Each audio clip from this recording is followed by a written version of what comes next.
में, हमारे परिवार में, हमारे खानदान में, हमारी बिरादरी में कोई बच्चा लेखपाल होगा, कोई मीडिया में होगा, कोई नेता होगा, और जब नेता होगा तो थाने का घेराव करेगा, आप जैसे 100-200 लोगों को लेकर पहुंच जाएगा, उसको कानून की बारीकियां मालूम होगी। जब कानून की बारीकियां मालूम होगा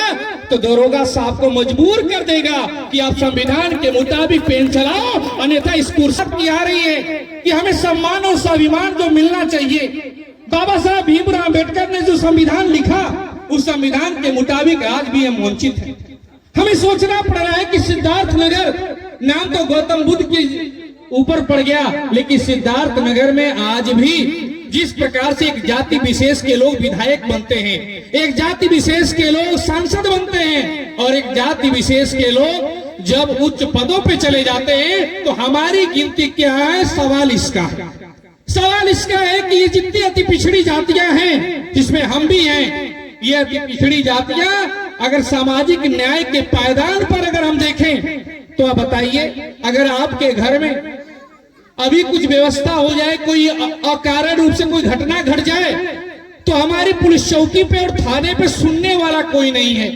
हमारे पक्ष में कोई बात करने वाला नहीं है। जो थानेदार बैठे हैं, जो दरोगा जी बैठे हैं, वो भी जाति विशेष के हीन भावना से ग्रसित हैं, और जाति के आधार पे हमारा शोषण होता है, हमारे खिलाफ रिपोर्ट लिखी जाती है, लेकिन हमारी आवाज उठाएगा कौन? लखनऊ से लेकर गांव सभा तक हमारी नुमाइंदगी और हमारा वहां पे पदाधिकारी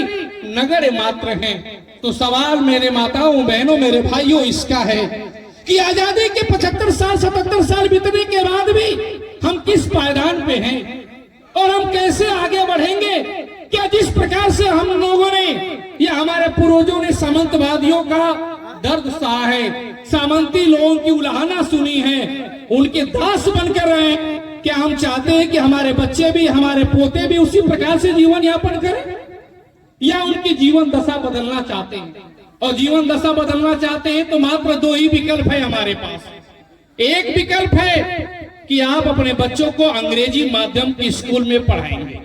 आप प्राइमरी स्कूल में नहीं पढ़ाएंगे, भले ही आप एक ही कपड़े पूरे साल 365 दिन पढ़ेंगे, लेकिन प्राइमरी स्कूल में पढ़ाएंगे कतई नहीं, क्योंकि प्राइमरी स्कूल में पढ़ाने का मतलब हमारा बच्चा उस रेस में नहीं बैठ पाएगा जो आज कंपटीशन का युग है और जो अंग्रेजी मीडिया का युग है। तो हम भले भूखे पेट रहेंगे, एक रोटी कम खाएंगे, फटे पुराने कपड़े पहनेंगे, हम शादी विवाह में फिजूल खर्ची नहीं करेंगे, हम दिखावापन नहीं करेंगे, लेकिन अपने बच्चे को अपने कस्बे में, अपने नगर में, अपने जिले के जो सबसे बेहतरीन स्कूल होगा, भले ही प्राइवेट होगा, हम उसमें पढ़ाएंगे। क्योंकि सरकार आपके साथ नहीं है, सरकार आपके साथ बगावत कर रही है, सरकार आपको महाकुंभ के नाम पे, तो सरकार तमाम धार्मिक आयोजन के नाम पे आपके दिमाग को एक तरह से विचलित कर रही है, और जो शिक्षा फ्री होनी चाहिए, जो स्वास्थ्य फ्री होना चाहिए, उससे आपको दूसरे रास्ते पे ले जाने का प्रयास। इस बात को आपको समझना होगा, जो हमारा मूलभूत कर्तव्य है कि हमें शिक्षा और स्वास्थ्य फ्री मिलना चाहिए। जैसे सांसद और विधायक जी का बच्चा जिस स्कूल में पढ़ना चाहिए, उसी स्कूल में हमारा भी बच्चा, हमारे गरीब माताओं बहनों का बच्चा भी पढ़ना चाहिए, लेकिन सरकार इसको ध्यान नहीं देती। जब हमारे घर कोई झगड़ा हो जाता है, तो झगड़ा होने के बाद जब हम चौकी और थाने पे जाते हैं, तो थानेदार साहब एग्जाम पास करके आए हैं और उनको न्याय करना चाहिए संविधान के अनुसार, लेकिन वो न्याय नहीं करते। जब न्याय नहीं करते, उनके मन में जाति का विष पनप रहा है, बचपन से वो जिस वातावरण में है, उस वातावरण में उनकी जाति समा गई है, और उस जाति की दृष्टि से हमें देखते हैं, अपनी नंगी आंखों से नहीं देखते हैं। और दूसरी तरफ आज के दौर में जो विलासिता हो गया है, हमारे घर में अच्छे पर्दे हो जाए, अच्छे सोफा हो जाए, और सरकारी नौकरी वाले लोग उसी विलासिता के जीवन में जो घुसखोरी बढ़ गई, उस घुसखोरी के दम पे हम गरीब आदमी के साथ न्याय कौन करेगा? दरोगा साहब का तो पेट इतना बढ़ गया है कि हमारे साथ पीड़ित हो रही है, हमारा जमीन कब्जा है, लेकिन इसके बावजूद भी हमारा न्याय वो नहीं कर रहे हैं, क्योंकि पैसा की पावर हम गरीब के पेट पे ज्यादा हो गए। इसका न्याय में हमारे परिवार में, हमारे खानदान में, हमारी बिरादरी में कोई बच्चा लेखपाल होगा, कोई मीडिया में होगा, कोई नेता होगा, और जब नेता होगा तो थाने का घेराव करेगा, आप जैसे 100-200 लोगों को लेकर पहुंच जाएगा। उसको कानून की बारीकियां मालूम होगी। जब कानून की बारीकियां मालूम होगा तो दरोगा साहब को मजबूर कर देगा कि आप संविधान के मुताबिक पेन चलाओ, अन्यथा इस कुर्सी से उतार के फेंक देंगे। और हमारी पहुंच लखनऊ और दिल्ली तक ऐसी रहे कि हम लखनऊ और दिल्ली से अगर फोन करें तो हमारा अपना भाई वहां बैठा हो, और अपना भाई जब पंचम तल पे विधानसभा के अंदर बैठा होगा तो भाई ऐसा होना चाहिए जो लायक हो, नालायक भाई भी नहीं होना चाहिए। मेरा मानना है कि औलाद हो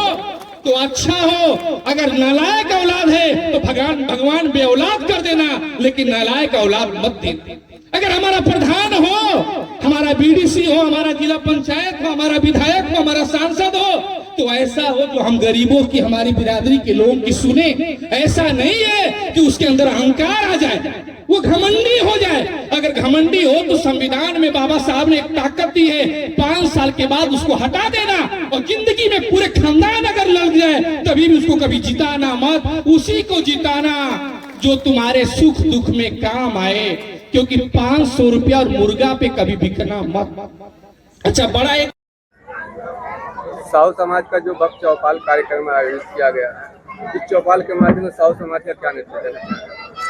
ये साहू समाज के इस चौपाल में हम लोगों ने पूरे उत्तर प्रदेश में, आज ये सिद्धार्थ नगर में ही चौपाल नहीं रहे, पूरे प्रदेश में हम लोगों ने ये कार्यक्रम शुरू किया है। और इस चौपाल का एक ही विषय है, हमारे समाज को जागरूक करना, हमारे समाज में उच्च शिक्षा का प्रादुर्भाव हो और राजनीतिक क्षेत्र में हमारे समाज की भागीदारी बढ़े। इसके लिए हम सभी ने उत्तर प्रदेश में सभी जनपदों को चिन्हित किया है, और जहां जहां भी हमारे समाज के लोग इसके लिए तैयार होंगे, हम लोग वहां पर जा करके उनको जोड़ने का काम करेंगे।